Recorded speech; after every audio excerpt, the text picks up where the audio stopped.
ನಮ್ಮ ದೋಸ್ತ ಭಾಳ ದಿವ್ಸಕ್ಕೆ ಫೋನ್ ಮಾಡ್ಯಾನ, ಅದಕ್ಕೆ ಹಚ್ಚಾನ. ಹಲೋ ಏನಪ್ಪ, ಆರಾಮದಿ? ಆರಾಮಪ್ಪ ದೋಸ್ತ, ಏನ್ ಮಾಡಾಕತ್ತೈತಿ?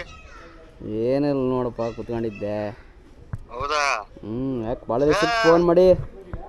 ಏನಿಲ್ಲ, ಒಂದ್ 500 ರೂಪಾಯಿ ಇದ್ರೆ ಹಾಕಲೆ, ಬೆಳಗ್ಗೆನ ಹಾಕ್ಬಿಡ್ತಾನೆ ನಿನಗೆ ಒಳ್ಳಿ. ಬೆಳಗ್ಗೆ ಹಾಕ್ತಿದ್ದೆ. ಒಂದು 5 ನಿಮಿಷ ತಡಿ, ನಮ್ಮ ಅಣ್ಣನ ಜೊತೆ ಮಾತಾಡ್ಸ್ತೇನೆ. ಅವ್ನು ಏನು ಹೇಳ್ತಾನೆ ಕೇಳಿ ನೀವು ರೊಕ್ಕ ಹಾಕ್ಬೇಕಾ ಬಿಡ್ಬೇಕಾ ಅಂತಂದು ಕೇಳಿಸ್ತಾರೆ, ಸರಿನಾ? ಸರಿ. A few minutes later. ಆಚೆಗೆ ನಾದ ಸ್ವಲ್ಪ ಮಂದಿಗೆ ಫೋನ್ ಹಚ್ಚಿ ಫೋನ್ ಪೇ ಹಾಕು ಎಷ್ಟಂತ ಕೇಳ್ತಿಲ್ಲ. ಒಂದಿನ 2 ದಿನ ಲಕ್ಷ ಯಾವಾಗ ನೋಡ್ತಿಲ್ಲ, ಯಾವಾಗ ನೋಡ್ತಿದೆ ಆ ಮಂದಿ ಬಳಿ ಹೋಗಿ ಫೋನ್ ಹಚ್ಚಿ ಫೋನ್ ಪೇ ಹಾಕು, ಅದ ಹಾಕ್ಲಿಲ್ಲ. ಆಚೆಗೆ ನಾದ ಯಾವಾಗ ದುಡ್ತಿಲ್ಲ, ಈಗ ದುಡ್ಲಿಕ್ಕೆ ಯಾವಾಗ ದುಡ್ತಿಲ್ಲ, ದುಡಕಾಗಿ ಬೆಳೆಯಕ್ಕೆ ನಾಚಿಗಿಲ್ಲ.